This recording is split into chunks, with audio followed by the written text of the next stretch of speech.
that. So we got a few things out here on the table, and some things that are coming up, and videos that we've done since the last time we chatted with Collectors Radio.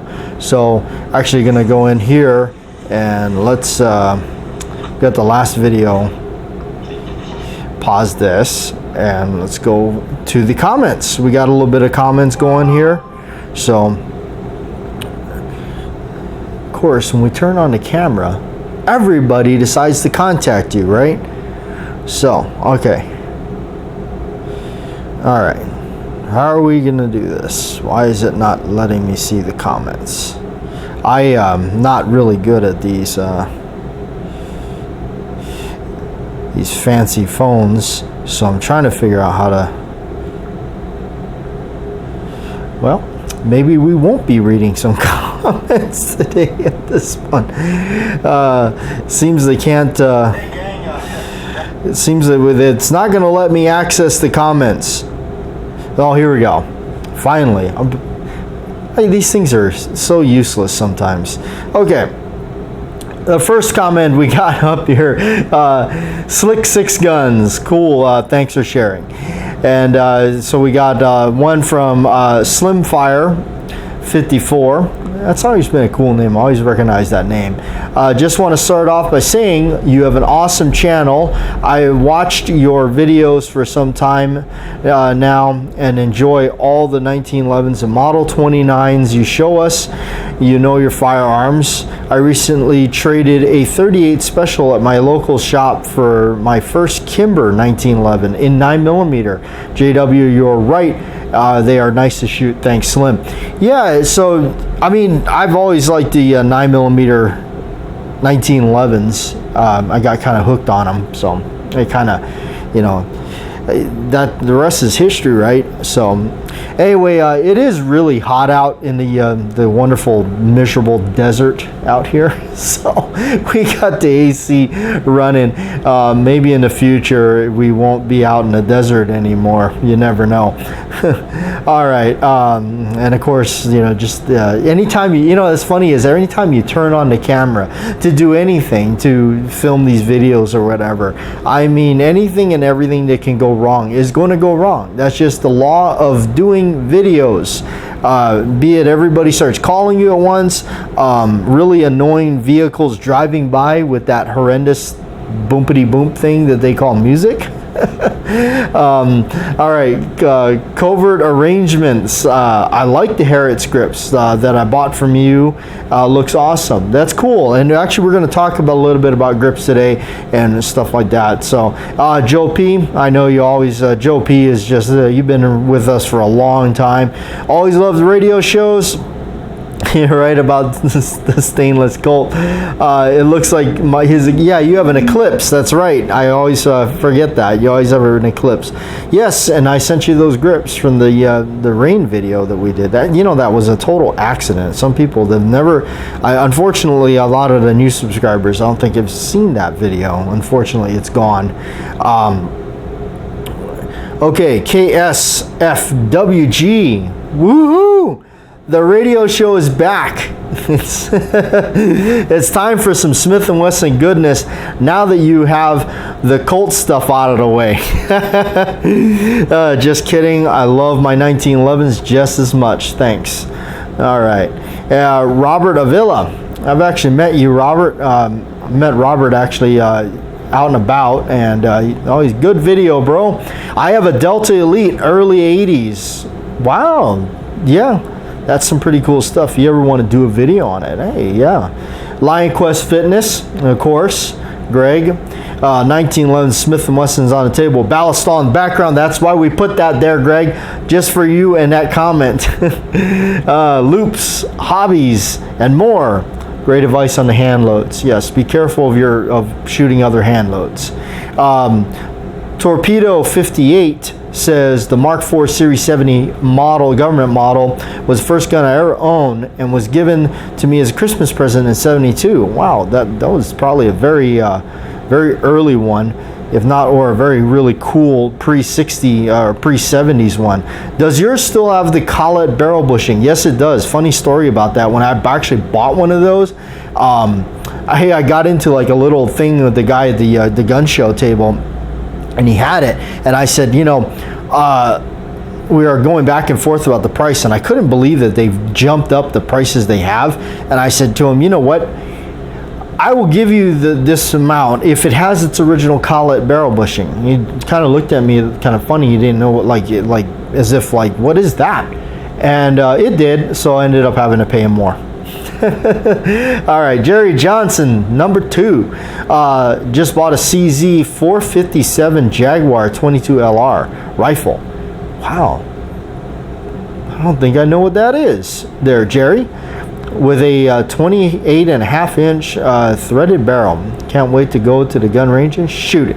Living the CZ life. That's right. CZ now owns Colt. And a lot of people grumble about that. But Colt has changed hands a lot of times. It's really about their name. Their name, Colt. And hopefully when you got these other people coming in there and taking over and helping them produce things, hopefully it'll jar some things and get them to go back and realize where their roots are, what made them popular, and what makes them still popular to this day.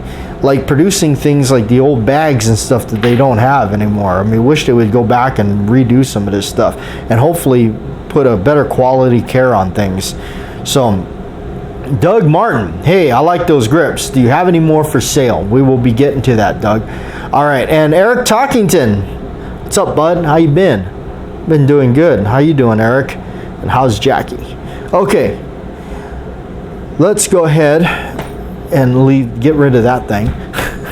I'm sorry. I am like a vinyl record in this whole future of things. I really am. It's just because I mainly, and that's like, it's weird. It's like, I'm not that old, but it's like, I didn't grow up with these things. I just didn't. That was not my, we were too busy with, other things, going in the woods and playing around and everything like that. So, all right. So about the grips, before we get into further, I actually got one set here on the Colt Python.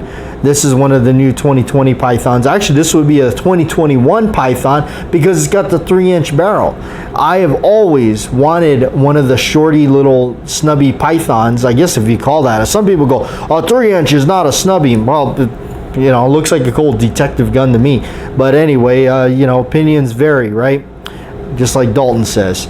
Okay. But I got the retro orange style grips I made for it on there. I took off the, I guess you would be the service style larger grips on it. I took those off. I didn't like them. I kind of wanted more of the old school look, if you will.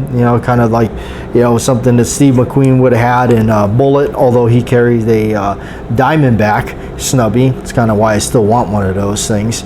But no, I picked this up and I haven't even fired it yet. Can you believe that? I've had it all this time and I have not even fired this thing. But it is so smooth.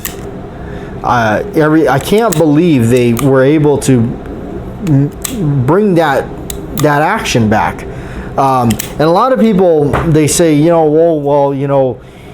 they're not, they trash talked a lot of the 2020 Pythons, the snake guns that were coming out. But what it is for me too, and what I see, I've been in a little bit in the market and the business for a while. And what it is what happens is you get these people they've invested so much into the old school pythons and whatnot that they've kept for all these years, hoping to sell it and buy a house or something for it. And that's the thing that it gets me upset, because you get these things where they've just gotten priced so far out of range of anything that nobody can afford to get one. And then of course the old saying goes, you got to jump on the boat while at some point to get it. Even myself having to overpay for some things, and eat soup for weeks and try to, afford to get them. But a lot of times it's just, for me, I gotta, it's like I lay in wait and try to, hopefully one will come around and I can snag it up for a decent price. And that's actually the majority of the time, that's how I get my things. Like this one here was, I happened to go down at a local gun shop, and it was there, and they wanted a decent price for it. It wasn't jacked up. It wasn't no $2,000 or what they were going for. In fact, when these things started coming out, they were going for more than the vintage ones. So the shootability on these things, from what I understand and for everything I've read, is phenomenal, and they've beefed up a lot of things to make this thing handle a longer lifetime of shooting and everything, especially 357 Magnum. Like I heard, they beefed up the area on the frame here. The forcing cone looks a little thicker than it was. In fact, it looks a little thicker than when I first saw these things hit the market. That was one of the things I first looked at. Now, I'll say something about stainless guns. I'm not the biggest fan of them. Yeah, don't tell anybody. I'm not the biggest fan of stainless. When I do buy stainless or I look at stainless, I like the look of the polished look. And that's what Colt did with this. They gave it that nice, beautiful, polished look.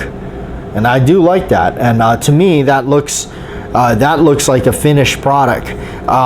Now, it's just an opinion of mine that I feel like, when you see some of the matted stainless guns, which they have their purpose, they have their point. I know, I get it. In the tactical world or whatever, the reflection and all that, and the reflectiveness of this, that's where it comes down.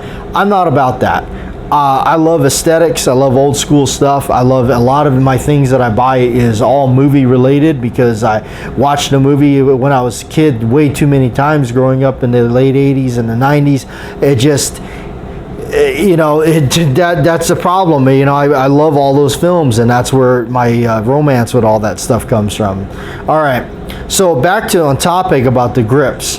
The grips have not been available anymore on eBay because of cost measures. eBay and such whatnot have been wanting to start taxing us a pretty heavy penny to be able to continue selling them. Now, the whole point of my grips was I was not trying to make a whole bunch of money off of them. I know other people make custom grips out there, and when you start getting some of these grips out there, like I actually made a copy of these ones here. I made a copy of these because now these were originally, you can get this style from who is it, Triple K or VintageGrips.com, that they do the old school Colt retro grips. You can get them in brown orange, like this color right here, and that's how I started. I bought a pair from them. You know how much those grips cost me? 80 something bucks. Okay, for something like that. I've always just been like, wow, why are some of these grips cost this much? Especially when you're not really getting, it's injection molded plastic. You're just not getting, to me, like, what, it just kind of boggles my mind when you got some of these companies. And I've seen them go for even more than that. I've seen them go for more than $100 or whatever those prices are. Some of those, I think they call like roper grips or whatnot or something. They were reproductions of the old Smith & Wesson grips. And most notably the end frame grips, like the 27, the 29, the infamous 29 and everything. They were doing some ornate stuff. And then they redid the Coke bottle grips and everything. I mean, I looked on eBay one day and you almost got to have like a defibrillator set just stand by. I mean, the grips cost us just as much as the revolver. So I've never been about that. To me, I was offering my grips, I think my 1911 grips are 25 bucks, and my revolver grips were 35, I think, because they cost more material to make, and there was some things more involved in making them.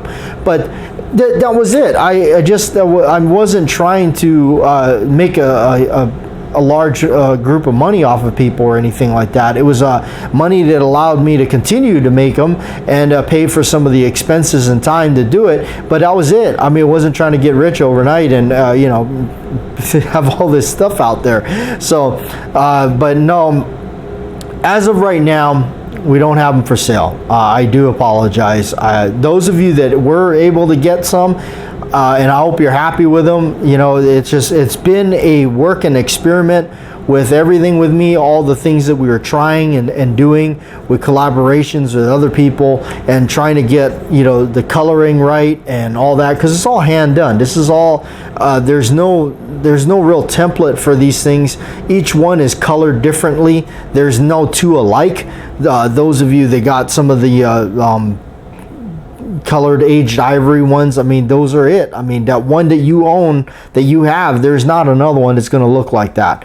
That's just how they are. Each one is handmade right there by these hands. So the other thing I started making and throwing out there would have been the Harrods style grips. They're known as the D45s. When I started to originally try to get some of these from Harrods, they told me they weren't making them anymore, and how to get, and they gave me a list of some people to call that were distributors of it at one time, and they didn't have them. They just said, oh no, those are long gone. So I kind of sat there and looked at them and then studied them when I got an actual pair, and I started thinking, well, how do we reproduce this? If we already can reproduce these, there's got to be a way. And of course, the rest is history. Started reproducing them. They're my favorite style grips. So all right. Anyway, back, you know, like, I'm really glad that Colt is redoing all their snake guns and whatnot, like the Python, and I hope they actually start offering these in blued. I really do. I hope they start doing like the royal blue that they were doing, because if they can do a polished job like this on stainless, they can easily do the royal blue. They got one out, the 1911 is out in royal blue.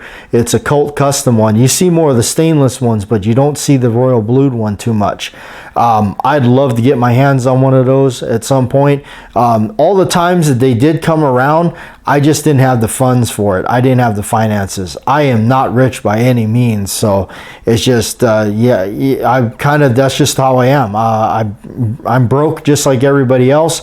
I work a slaving job just like everybody else, dealing with, you know, crappy management like everybody else. The kind of managers that you want to throw a brick at them. You know, I mean, I'm in the same boat, and they're still doing the same old junk. And same thing that everybody else is doing. I just got to wait till the opportunity rises. Hopefully the price is low enough to where we can scoop it up. So the other thing we brought on the table is a really cool one. It's a Smith & Wesson Model 19 Snubby. It's a K-frame with adjustable sights and everything. Look at that. And it's a 6-shot. That's the other cool thing. Now this one's pinned and recessed. This is an older one now. When a fresh ballast all over it. Ooh, yummy. When it comes to these older Smiths, these are the pinned and recessed line for the Magnums are the desirable ones. Now this one here, I believe, now the dash numbers will indicate on each one on what it means. Now this is a -3. This one here is a -3 Model 19, and it's got the original grips, round butt grips. Look at those grips. Yeah, you can't, you just gotta love those old school grips and that polished blued steel and everything. So this is a really cool one. Those of you that like snubbies, I've always wanted one of these, and I was lucky enough to run across one, and the price was really decent on it, and I was able to pick it up, and I'm very, very lucky to get this.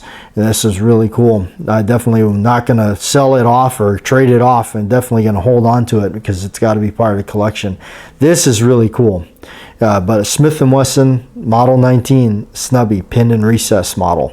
Yeah. Now the one thing about it, if it is a recessed cylinder, you got to take the good with the bad. The cylinder is going to be slightly longer.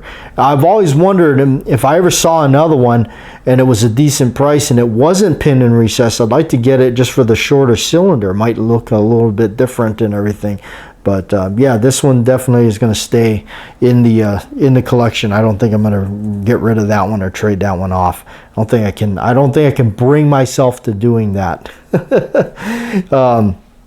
And of course, yes, the Cobra.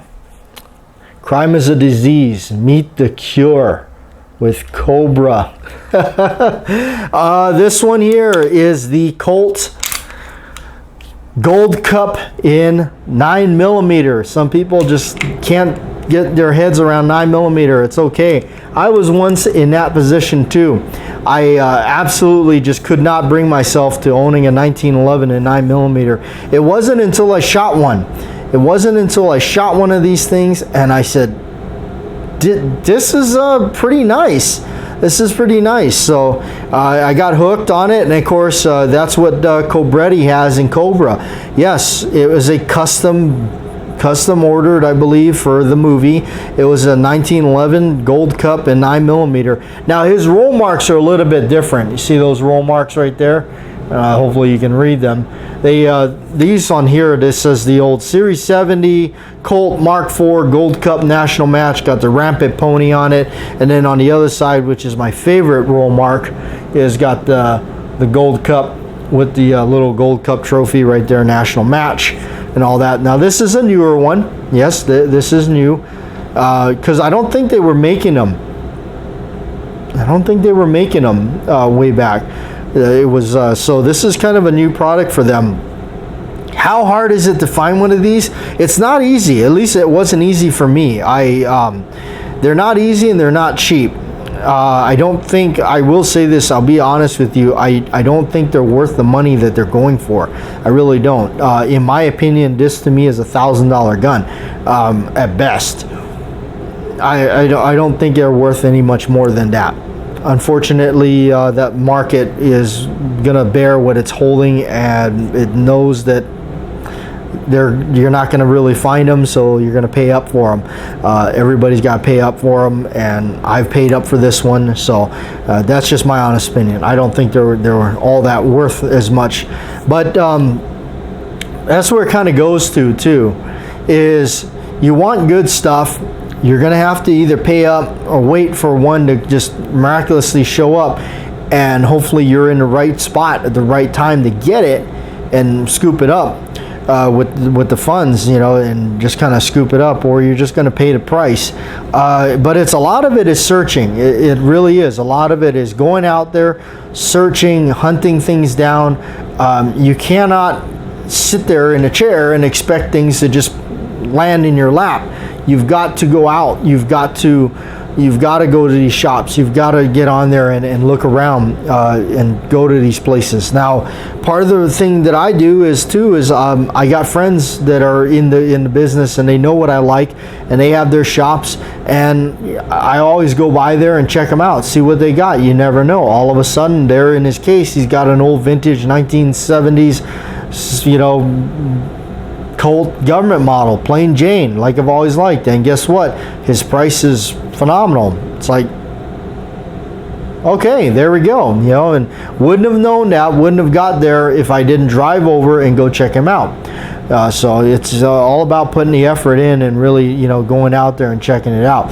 A lot of times for me, I don't like doing that because it costs me money, because I end up wanting I see something I want. So, and actually in the future here coming up, as we enter October and stuff like that, we got a couple of cool things that I've worked on in filming that you'll probably be seeing over in November-ish. I'm sorry it is so far out, but it's just the way it is.